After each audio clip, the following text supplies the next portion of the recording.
नमस्कार, आप देख रहे हैं सच पत्रिका न्यूज और मैं हूं बालकृष्ण शुक्ला। आज हम बात कर रहे हैं कोटपुतली बहरोड जिले में मचे उस घमासान की जिसने हजारों युवाओं की धड़कनें तेज कर दी हैं।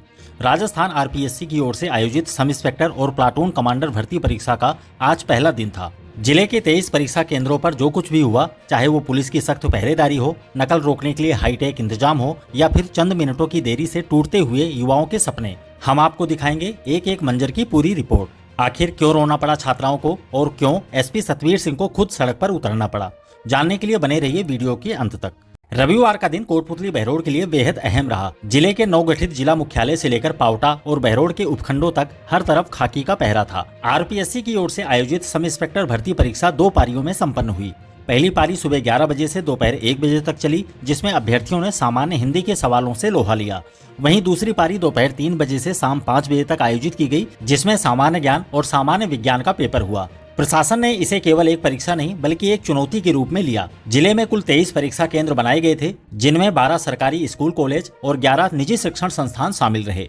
परीक्षा समन्वयक और अतिरिक्त जिला कलेक्टर ओम प्रकाश सहारण ने बताया कि व्यवस्थाओं को पारदर्शी बनाने के लिए महीनों से प्लानिंग की गई थी।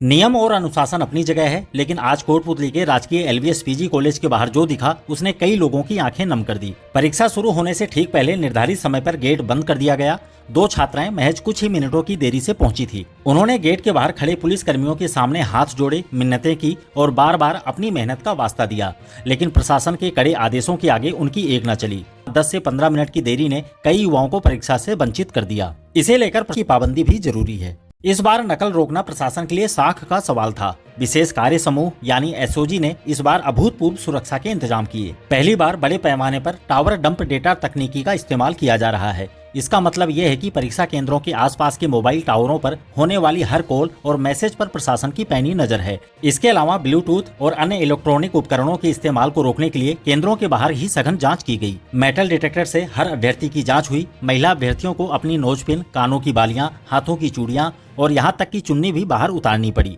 सख्ती का आलम यह था कि जूते चप्पल तक खुलवाकर जांच की गई, ताकि किसी भी तरह की अवांछनीय गतिविधि की गुंजाइश न रहे। सुरक्षा व्यवस्था का जायजा लेने के लिए खुद कोटपुतली बहरोड एसपी सतवीर सिंह फील्ड में उतरे। उन्होंने राजकीय एलवीएस कॉलेज और अन्य मुख्य केंद्रों का बारीकी से निरीक्षण किया। एसपी ने गेट पर खड़े होकर खुद जांच प्रक्रिया को देखा और वहां तैनात डीएसपी राजेंद्र कुमार बुर्डक और थानाधिकारी राजेश कुमार शर्मा को कड़े निर्देश दिए। उन्होंने स्पष्ट कहा कि किसी भी असामाजिक तत्व या संदिग्ध गतिविधि को बर्दाश्त नहीं किया जाएगा। एसपी द्वारा गठित 23 अधिकारियों की विशेष टीम और 3 सतर्कता दल पूरे जिले में मोबाइल वैन के जरिए गश्त करते रहे। विशेष रूप से उन केंद्रों पर ज्यादा फोकस रहा जहां परीक्षार्थियों की संख्या 300 से अधिक थी। परीक्षा खत्म होने के बाद शाम 5 बजे जैसे ही अभ्यर्थी केंद्रों से बाहर निकले, शहर की सड़कें मानो छोटी पड़ गई। कोटपुतली बस स्टैंड और जयपुर दिल्ली नेशनल हाईवे पर अभ्यर्थियों का भारी हुजूम उमड़ पड़ा। रोडवेज की बसें हों या निजी वाहन, हर जगह पैर रखने की जगह नहीं थी। जयपुर, दिल्ली, सीकर और अलवर जाने वाले रूटों पर भारी दबाव देखा गया।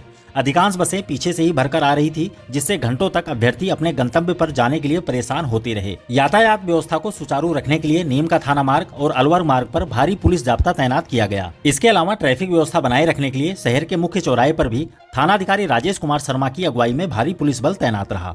रविवार को पहले दिन की परीक्षा तो शांतिपूर्ण संपन्न हो गई, लेकिन आज यानी सोमवार को भी परीक्षा की 2 पारियां होनी हैं। प्रशासन और अभ्यर्थी दोनों के लिए आज का दिन भी बड़ी चुनौती होगा। हम सभी अभ्यर्थियों से यही कहेंगे कि समय का ध्यान रखें, ताकि एलवीएस कॉलेज जैसी तस्वीर दोबारा न दिखे। कोटपुतली बहरोड और आपके क्षेत्र की हर छोटी बड़ी खबर को सबसे पहले देखने के लिए सच पत्रिका को अभी सब्सक्राइब करें और बेल आइकन जरूर दबाएं। इस रिपोर्ट पर आपकी क्या राय है? क्या देरी से आए परीक्षार्थियों को प्रवेश देना चाहिए था? कमेंट में जरूर बताएं। दोबारा मिलते हैं इसी तरह की दूसरी ताजा खबरों के साथ। नमस्कार। न झुकेंगे न रुकेंगे, जहां सच छुपाया जाएगा वहीं से उठेगी ये आवाज। सच पत्रिका न्यूज, सबसे तेज, सच और सटीक खबरें।